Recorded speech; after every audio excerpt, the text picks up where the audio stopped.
দেশের বিভিন্ন জেলায় শান্তি সমাবেশ ও বিক্ষোভ মিছিল করেছে আওয়ামী লীগ। খুলনায় একদিনে কয়েক ঘন্টার ব্যবধানে আলাদা 4টি স্থানে ঝটিকা মিছিল করেছে আওয়ামী লীগ। রোববার সকাল থেকে দুপুরের মধ্যে মিছিলগুলো করা হয়। এ ঘটনায় আওয়ামী লীগের 25 নেতাকর্মীকে আটক করেছে পুলিশ।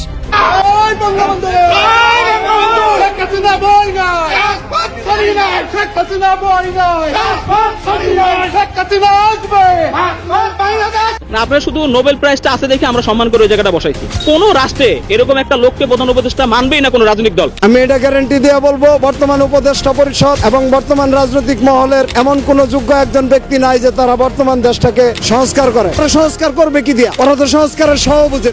সারা দেশে শুরু হয়েছে আওয়ামী লীগের ভয়ঙ্কর তাণ্ডব। সেই তাণ্ডবে এবার তছনছ হয়ে যাচ্ছে দর্শক।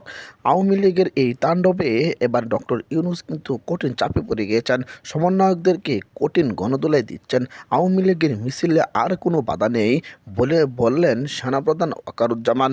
এই ভিডিওর মাধ্যমে আজকে আপনারা দেখেছেন আওয়ামী লীগ যেভাবে তাণ্ডব চালাচ্ছেন। ইতিমধ্যে কিন্তু ঢাকাতে যেন রণক্ষেত্র পরিণত করেছেন আওয়ামী লীগ এবং ছাত্রলীগ ঐক্যবদ্ধ হয়ে ডক্টর ইউনূসের পদত্যাগের দাবিতে বিক্ষোভ কর্মসূচি এবং লাঠিসোঁটা নিয়ে মিছিল করছেন। সেই মিছিলে কেউ বাধা দিতে পারবে না। এই দর্শক ভিডিওতে যে দেখলেন, অবশ্যই এই সম্পর্কে আপনাদের মতামত ভিডিওর কমেন্ট বক্সে লিখে জানাবেন। এই ধরনের ভিডিওগুলো সবার আগে পেতে অবশ্যই চ্যানেলটি সাবস্ক্রাইব করে পাশে থাকা বেল বাটনটি অন করে রাখবেন পরবর্তী আপডেটের জন্য। একটি লাইক এবং শেয়ার করে অন্যদেরকে দেখার সুযোগ করে দেন। ভালো থাকবেন, সুস্থ থাকবেন। আসসালামু আলাইকুম রহমতুল্লাহ।